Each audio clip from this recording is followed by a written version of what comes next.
First tonight then, a posthumous appeal against the conviction of Abdelbaset al-Megrahi, the Libyan man jailed for the 1988 Lockerbie bombing, has been rejected today by the Courts of Appeal.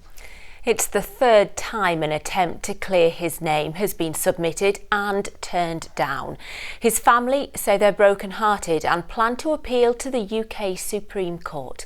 Lewis Warner reports. In 2001, Abdelbaset al-Megrahi became the only person to be convicted for Britain's largest terrorist attack.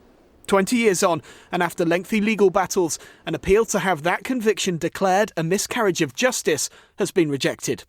Today, the lawyer for the Megrahi family expressed their disappointment with the ruling.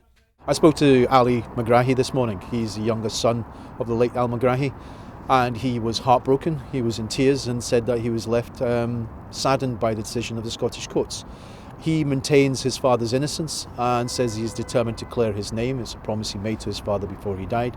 And as a result, the family have instructed our legal team this morning to seek leave to appeal to the Supreme Court.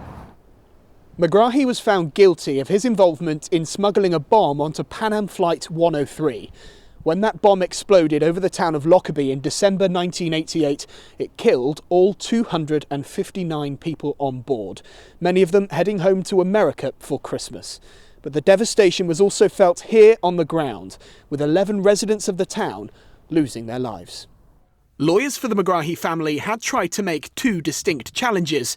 The first was that they believe no reasonable jury could have convicted Mr Megrahi on the evidence given by a shopkeeper who claimed Mr Megrahi bought clothes from him that were later planted into a suitcase containing the bomb. The second challenge was that failure to disclose parts of that information to the defence team led to the trial being unfair and thus a miscarriage of justice.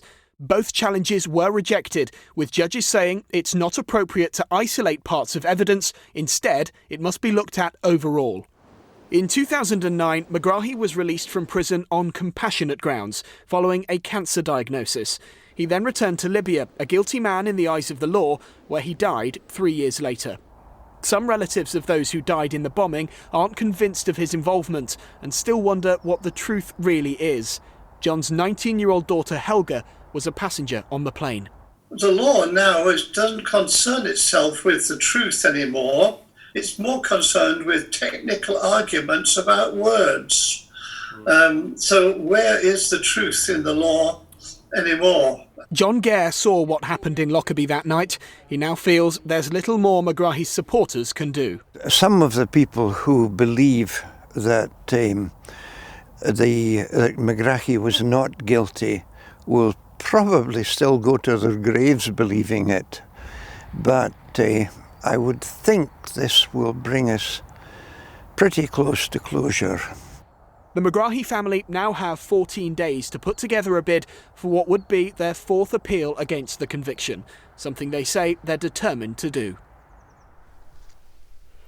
Lewis Warner joins us live now from our Carlisle newsroom. Lewis, remind us of the criminal charges that are underway against a so-called third conspirator. Yes, while the Megrahi conviction has been upheld, we already know prosecutions are underway against another man in the United States. Last month, on the 32nd anniversary of the Lockerbie bombing, we heard about this Libyan man who was charged for his alleged role in the bombing. That man is former Libyan intelligence officer Abu Aguila Massoud. Announcing the charges, the then US Attorney General William Barr said this man is the so-called third conspirator who they'd long thought existed but could not identify or locate. Well, new evidence in the investigation was found following the fall of the Gaddafi regime in 2011, but it wasn't till 2015 that the Scottish and American authorities then had enough evidence to treat Massoud as a suspect. Since then, the United States, as we know, have put these charges forward and they are now looking at extraditing him for trial. Thank you, Lewis.